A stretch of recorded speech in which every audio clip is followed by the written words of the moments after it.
The year is 1958. Spooky season is in full swing, and a physicist, William Higginbotham, is hard at work on a new kind of entertainment, a simplistic digital tennis game. This is what is widely believed to be the very first video game. Fast forward 65 years, and I doubt that Mr. Higginbotham could have foreseen how massive gaming has become. Over the last 65 years, nearly 5 million games have been released, taking us to unimaginable worlds. Italian plumbers fighting massive apes, squirrels with guns, racing the fastest cars and battling the deepest evils, connecting with characters on their journeys. Unforgettable adventures, each sculpted to be a work of art in its own right.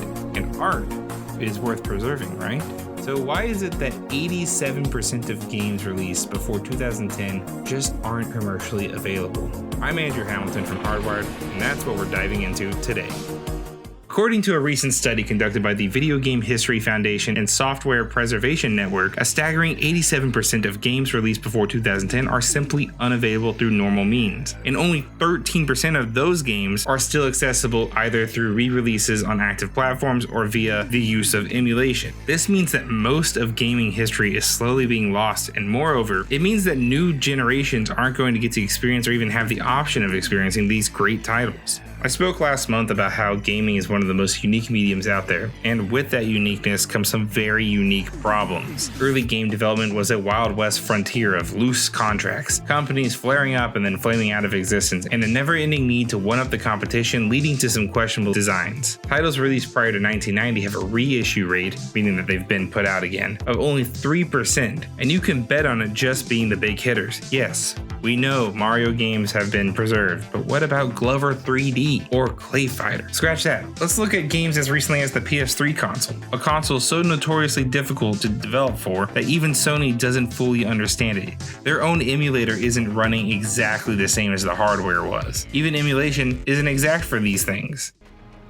Brought to you by Bell County Comic-Con. Bell County Comic-Con is coming to the Bell County Expo Center August 5th and 6th from 10 a.m. to 6 p.m. You can come down and meet tons of celebrity guests like Chuck Norris, Eric Estrada, and Joseph Marcel from The Fresh Prince of Bel-Air. You can meet Power Rangers, voice actors, and even yours truly. That's right, I'll be there once again emceeing my way through the celebrity panel. You can also catch me over at the kwtx vehicle, where I'll be talking about Hardwired and handing out lots of fun prizes. You can grab your tickets at bellcountycomiccon.com and be sure to use promo code Hardwired for 10% off your ticket.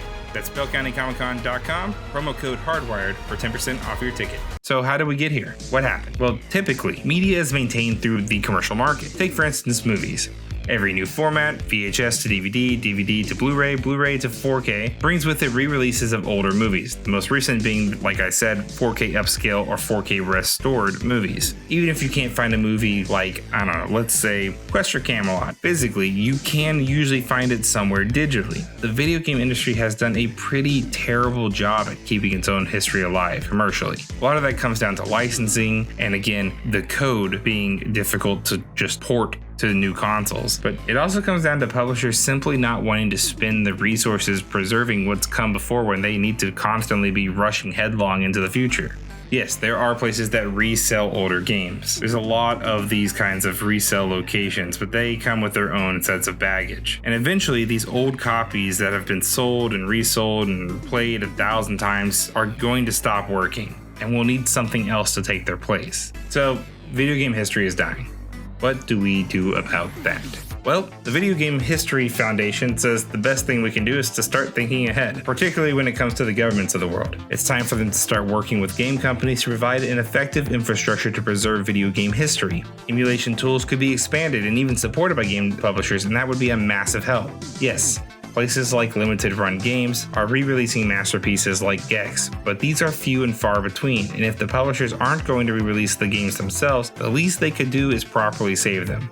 So I beg you, go online and check out the links on this article over on kwtx.com/entertainment/hardwired to see what you can do to help preserve this important body of art. Developers have poured hundreds of thousands of hours into these titles, and their work should not just be forgotten. And while we're not forgetting things, don't forget to subscribe to Hardwired over on YouTube. Until next time, I'm Andrew Hamilton.